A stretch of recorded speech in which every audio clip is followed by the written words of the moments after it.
Hello! Hello! Welcome to Ask a Reporter. It's Friday again. I stole your line. Oh, sorry. I don't know what to say now. That's all I say. That's... Just leave. You can just go. It's fine. Just You pass do it me the yourself? iPad. Okay. You go. No, Meanwhile, stay.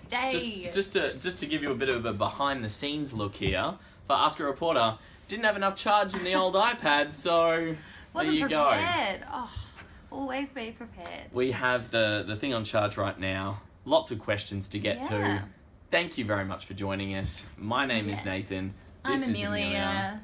We are here to answer your questions about 1967 referendum. Can you give us just a quick overview of what that actually is? Of course I can. So, as some of you or all of you might have seen in my story, basically the 1967 referendum is something that a lot of Indigenous and non-Indigenous people were working towards and pushing for a really long time. It basically came down, so I think I explained to you guys, but just in case, a referendum is something that has to happen if you want to change anything in the Constitution. The Constitution is that really important legal document that basically says how Australia works, how our country works. So it says things like what the government can and can't do and how the courts work and things like that. So to change it, you have to have a referendum, and that's a really big vote where everyone over 18 votes, kind of like just like a federal election. But in this case, there are a few kind of little things that are different. You can only vote yes or no, so you're not voting for any particular party. You're voting yes or no to a question or two questions sometimes. And so basically, it's difficult to get a yes vote in a referendum. Like it's something that's been done heaps of times in Australia where people have tried to do it. I can't remember the exact numbers, like 40 or something, 40 or so. 40 odd referendums. Yeah, and so out of that, only a handful have actually got the yes vote, and the 1967 referendum was one of them. And so basically that meant a couple of changes to the Constitution. One was that it removed a bit of a line in the Constitution that basically excluded Indigenous people. I think at the time it actually said Aboriginal people in particular, from being included in laws that the federal government can create. So it was basically like, you're not important enough for us to even include you in these laws. So when they make a law, we're making a law for all Australians, they were excluding that group of people. And so then on top of that, the next change was to then include them in the census, which is basically counting how many people are in the population and learning things about the population. And it's a really big thing that's been happening for a really long time in lots of countries. And so so it included them as part of the population as well. So they removed that other line. So those are the two big changes in 1967 that happened, because the majority of Australians came together and voted yes, 90%. So it was the biggest yes vote in a referendum that Australia's ever had. So it's a massive deal, because that's a lot of people agreeing to a change which was really aiming to help Indigenous Australians to be part of the population, be part of Australia. So it was a really big deal. What else was that? Was that what you were asking me? Yeah, that's perfect. And that's a perfect place to start. So we're going to jump into your questions now, and we'll go to Skylar from Woodend Primary School, which relates to what you were just saying. How did they manage to get that many signatures and that many yes votes, I suppose, is what Skylar's going for there. That's a really good huge result, wasn't it? Huge result. So what actually happened first was that you had people who came together and decided that this was something that they really wanted. There were actually people who campaigned and who were talking about this for decades, even before 1967. So in the 50s, a lot of Indigenous activists especially, and even earlier than that, but they did actually start these particular ones that kind of drove this referendum forward, like actually got it to happen. They started campaigning in the 50s, so they were doing lots of things like they went out into the streets and they were setting up tables and they were talking to people, and they created a petition and they got people to sign this petition to say, you know what, I actually want to have a referendum, I want to have my say on this. And so in the end, they were aiming for a few more votes than they actually got, but they still got a big amount. They got 100,000, and they decided that would be enough. And so they sent that to the government, that petition, And eventually the government decided that, yes, they would have a referendum because it seems like a lot of people were actually wanting to have a say on that issue of changing the constitution to get rid of the discriminating lines. So, yeah, that's a really good question, but it took a lot of work. It wasn't easy at all. It's not an easy thing. It's never an easy thing to change the constitution. No, as you see from the amount of times they've tried, as opposed to the amount of times they've actually succeeded in Exactly, in and even getting the referendum, which I think may have been a question because I was having a look at some of your questions before. Can we see if we can find that so I can answer it? It was about... No, I just lost it now. What was I saying?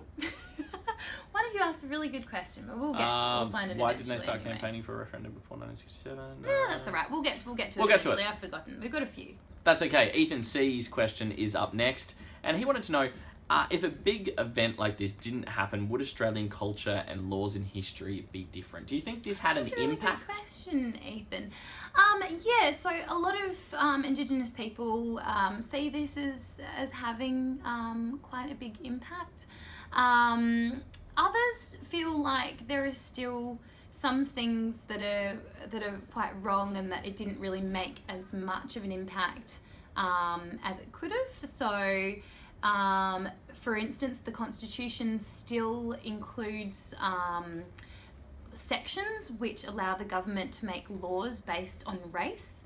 And so, interestingly, it's kind of hard to explain, but the bit that they removed that said it didn't include Indigenous people when they were making laws for everyone, and they removed the bit saying excluding Indigenous people so that they can now make laws for...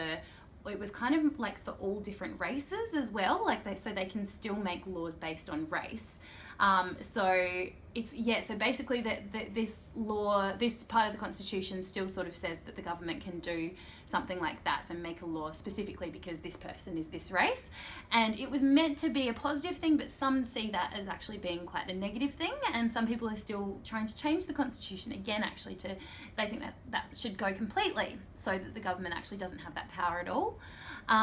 So while in 1967 changing that meant that at least Indigenous Australians were being included and weren't being excluded, it also meant that rule is still there. It was a pretty significant thing, but yeah, some people think it had more of an impact than others. Either way, I think how a lot of people, from what I've been reading and people I've spoken to, a lot of Indigenous people seem to see it as sort of a step towards people coming together, basically. It kind of meant that all Australians were kind of going, yes, we want change and we want to not discriminate anymore against Indigenous Australians. We want to include them. And so I think that was kind of the biggest point of it, really. I think that's how most people felt, at least, that it was Australians coming together to do something that at the time at least was seen as good. So, yeah. Kalani wants to know, and it's a tricky question to both ask and answer, but Kalani wants to know, why were people racist to Aboriginal people in the first place? Back in the early days of Australia's settlement, right through from when the Constitution was invented or constructed in 1901, right through to when this changed. Yeah. Why were those feelings there, or what was the basis of them? It's a really interesting question, Kalani. It's a really good one, and it is a hard one to answer. Basically, at that time when European settlers came to Australia, they saw themselves as superior as white people. And this wasn't just something that was happening when they came to Australia. This was something that was happening around the world. So the British Empire was basically, lots of different places that England, ruled over. So, India and places in Africa. And so even in those places, they saw themselves, for some reason, white people, they thought they were superior to anyone who was a darker colour. There are a few different reasons for that, but I mean, it's just something that was kind of, I think, ingrained at the time.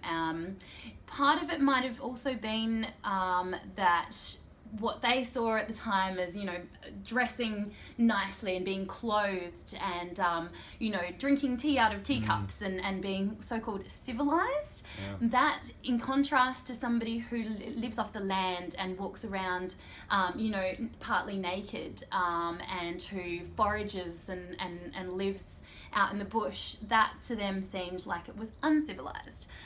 Which is completely ridiculous, but that's just the way they thought.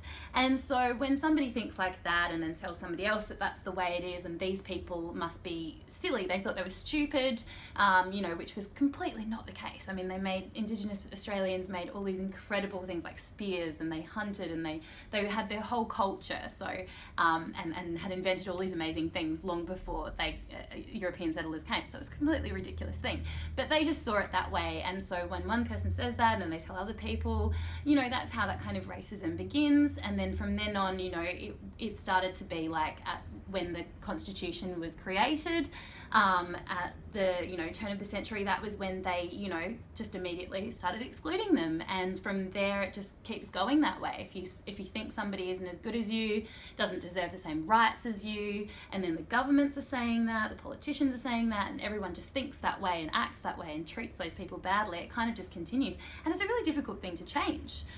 So it's quite significant, you know, the fact that even, you know, not that long ago, Indigenous people weren't even counted as citizens. It was only in like the early 60s, I believe, that they were then included as citizens, and then it was in 1967 that they were included in the counting of the population, that census. So it really wasn't that long ago. Like, it might seem like ages ago to you guys, but man, what's that like? I'm not very good with maths. Well, this 50 years, it was the 50th anniversary. A couple of generations, like when our parents were kids, was when this was happening. So it's only a couple of generations. It's really not that long ago. So it's quite amazing to think that people, even at that time, people were constantly being discriminated against. There was a lot of racism in Australia.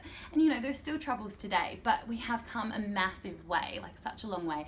And if you think about, you know, the fact that when somebody's telling you you're not as good as me, you don't deserve the same things as me, and then something changes in your thinking, you go, you know what? No, I do deserve this, and I'm actually going to stand up for it. That's actually a really amazing and difficult thing to do, and that's what those activists were doing in 1967. So it's pretty cool stuff.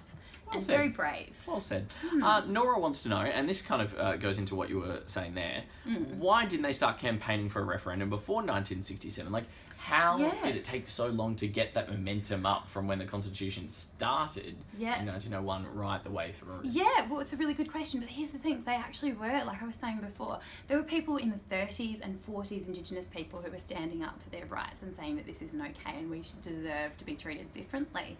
And then it was in the 50s and that they started going, you know what, let's change the Constitution because it's discriminating specifically by excluding Indigenous people in those two lines. So this was something that was happening for quite a long time, and it's even more amazing to me just thinking about like the 30s and 40s, late 30s and 40s, how even then it would have been even worse for a lot of Indigenous people, the way they were discriminated against. So for them again to be like standing up at that time and trying to fight for their rights is quite pretty amazing stuff. So it's a very good question. Cool. Next one's from Jessie, asking about sort of life before the referendum. How did Aboriginal people earn money to buy food if they were treated differently? Sort of, you know, how did that inequality sort of, you know, how could you see that inequality on a day-to-day sort of way? Yeah, definitely. So you saw a little bit, I think, if you watched the show, after my story, there were some kids who had a chat to a lovely Indigenous elder called Major Sumner. Major was just so awesome, and he was talking about his childhood, and so I got to hear a lot more about what it was like, and not just his childhood, but, you know, being a teenager and a young adult as well. And he was talking about working, and how a lot of Indigenous people were treated, so they had, some people had jobs, they were able to work. A lot of Indigenous people worked on stations and farms and things like that, so they were working on the land, and they did that because they were often just, you know, they needed food and their land was being taken away from them, so they didn't own anything anymore. So they would often end up being employed by white people who had taken that land, which is really sad when you think about it.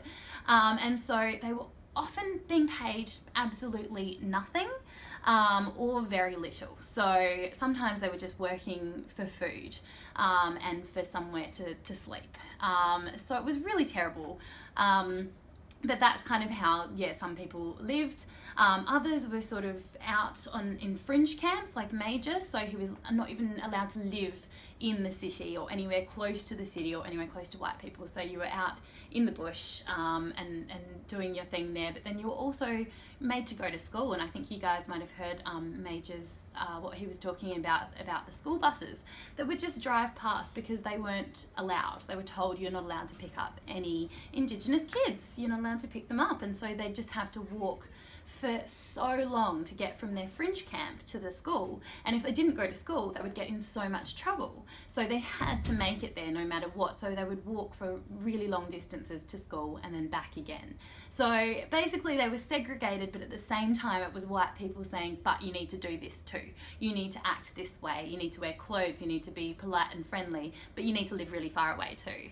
And so it was just all these things where it was like, just a lot of discrimination and a lot of difficulty for people. So, It's worth, if you guys have some time as part of your classroom learning around this area, to actually talk to local elders and people like that about what they experienced in your area. There's so much you can learn from talking to older people about this kind of stuff, because they can just give you that first-hand kind of, this is what it was like for me, and that's better than reading it in a textbook. Yes, so. It's really cool actually. I really enjoyed it. Totally recommend talking to someone if you can. We can tell you about Savannah next would like to know, whose choice is it to hold a vote or a referendum? Yeah, that's a really good question. Savannah was it? Savannah. Savannah, that is up to the government. So you basically have to be able to convince the government, like I was kind of saying before, that they should hold a referendum to change the constitution, because it's quite, an expensive thing to do. It takes the entire country coming out to vote. It takes a lot of time and preparation. So you don't want to just do a referendum for no particular reason, like, hey, I can't think of anything, but... do you guys want free ice creams? Free ice cream? I don't think anyone would say no to that. But it has to be quite serious. It has to be worth it, which is why in 1967 those activists, Indigenous and non-Indigenous activists, worked together to get those petitions signed, because then they could send something to the government that said, look, this is worth holding this referendum for. So. And the important thing to remember about a referendum too is that it's binding. So whatever the Australian people say has to be enacted. It has to happen. Something like a plebiscite, which is another way of asking the Australian people what they feel about a certain thing. All of the Australian people can say, yep, we want this thing, but the government doesn't have to do it. It's like advice. Whereas a referendum, they have to do it from that point on. So so you don't want to put just anything forward then either, because they have to do it. But if there are any politicians watching and you want to do the ice cream thing, you got my vote. Mine too. Free ice cream for all. Depending on the ice cream. Well, I want chocolate. Oh, I don't like chocolate ice cream. What? No. You know what we would be a good pairing then? Do you like strawberry and vanilla? Like the... Oh, Neapolitan. And do they still have that? Neapolitan, when we were kids, it was all about Neapolitan. Ice cream. Do they still have that? Yeah, I like the strawberry. Vanilla's a bit meh, but strawberry is great. You can have chocolate. Gross. Who wants strawberry? That was always left in my caramel. That's what they should have. That would be good. They should have caramel in there instead of vanilla. Chocolate referendum. Actually, no, caramel instead of chocolate, and you can just go. Sorry, slightly off topic. Complete side topic. Great topic, though. It is around lunchtime. I'm quite happy with that one. Flemington Primary School want to know, what are some of the problems Indigenous people face today? Yeah, okay, that's a really good question. There are a lot of problems, unfortunately, that Indigenous people do face today. A few of them, I guess, are things like education, healthcare, life expectancy. Life expectancy is lower than non-Indigenous people, quite significantly, which is really terrible. Incarceration rates. There is yes. a huge percentage of the Aboriginal and Torres Strait Islander population that are in jail compared to the rest of the Australian population. So that's something that a lot of people are looking at, trying to find ways to turn around over time. Turn it all around. Again, very difficult. Yeah, and it does take time, and everyone's always trying to work out ways to sort of work this out. And I think, you know, it seems like I think a lot of people say that it really should be something that Indigenous people are also being involved in and doing, and that's why it's good to kind of be respectful to elders and ask these questions and speak to them about it if you're really curious about something like that question. If you can speak to someone and get their opinion, it's probably nicer than even asking us, because, you know, it isn't us. They're the experts. Yeah, they're the experts, and they would know a whole lot more. But yeah, you have to remember, like, you know, European settlers came in and just took over and introduced all these things and completely changed their lifestyle and said, here, live here, do this. So it's really no wonder now that things are sometimes quite difficult still for Indigenous people. Yeah, like, I think no one is arguing that there is difficulties faced by the Indigenous population that many of the rest of us don't have to experience. And there are...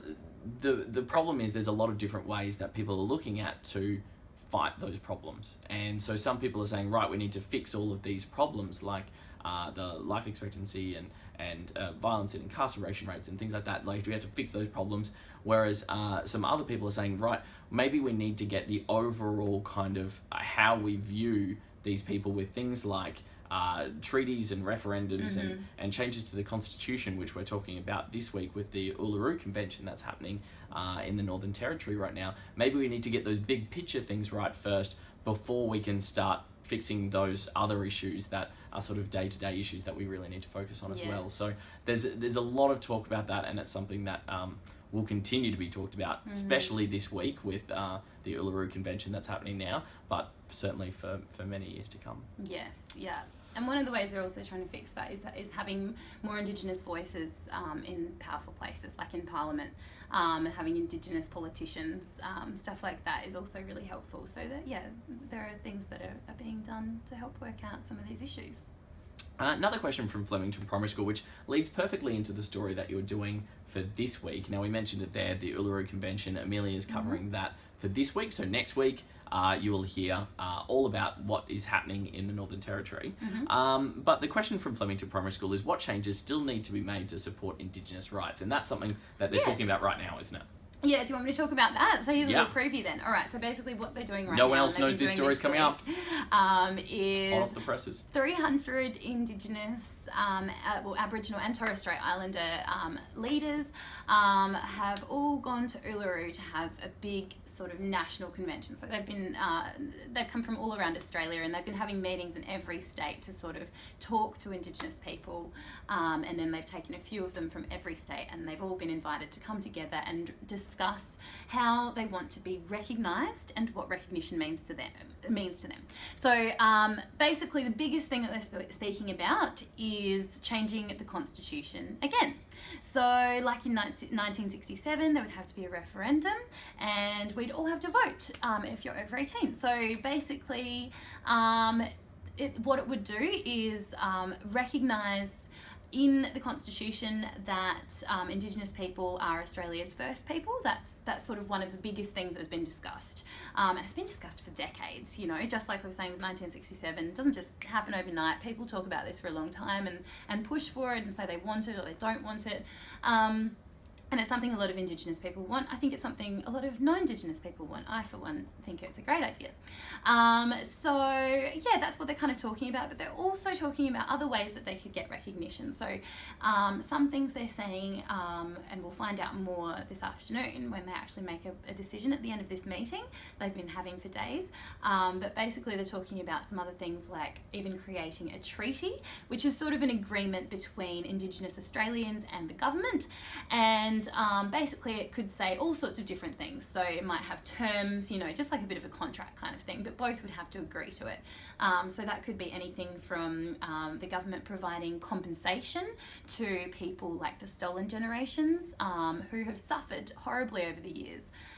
because of racism and discrimination. So that could be one thing, or it could be, giving back land and things like that, and land rights.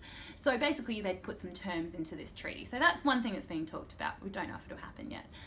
They're also talking about having a group which would help to advise the government on making laws which involve Indigenous people. So that's sort of an alternative almost to getting rid of that section of the Constitution, which would then keep it there, but it would be more like they would have Indigenous people there who are saying, well, actually, we think you should do it this way, or you should do this, or that's not fair, or this is better, and stuff like that.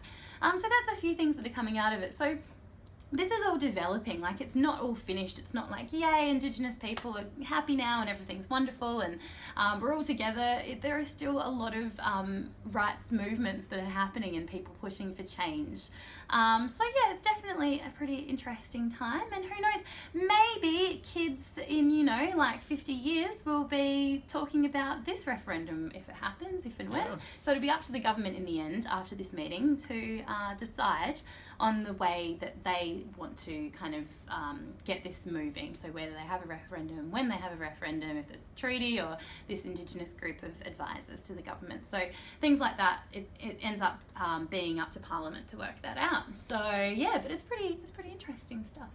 So definitely still going. Very good. And that will wrap us up for this topic for today. Now, I want to tell you about next week because we have a very special show coming up next week. We will be looking at a new campaign that we're doing to help city and country classrooms get to know each other. So we're calling it the Aussie Classroom Connection, and basically what we want to do is we want to get country classrooms and city classrooms to register on our website to be matched with one another, so you can learn more about each other through getting together. You could do video conferencing, you can do activities, you can write to each other, you can find out more about how each other lives, how you spend time on the weekends. What your school's like. Yeah, what your school's like, what your friends are like, all that stuff. Mm. So that's what we're trying to do. It's called Aussie Classroom Connection, and it will be in next week's show, the launch of that, and we want you all to register on our website straight after that. Now, Ask a Reporter next week is going to be a bit of a different one, and it's a bit of a special one. Because what we have right here is a country kid and a city kid. So, yeah, we grew up in those places, and so we're going to talk about that. We're going to talk about that because that's like part of the theme of our show is we're going to hear from some kids, or a kid from the country and a kid from the city, and what the differences are and what some of the similarities are. We're going to share some of our childhood memories and the differences that we experienced and some of the similarities that we both experienced as kids too. So ask us lots of questions about growing up in the country, growing up in the city, anything about us at all as kids. We are more than happy to answer that then. Yes. Favourite ice cream flavour? Favourite ice cream flavour probably doesn't relate to whether you grew up in the city or country, but it's... Do they have ice cream in the country? Definitely caramel. That's it from us. Bye. Bye guys, have a good weekend.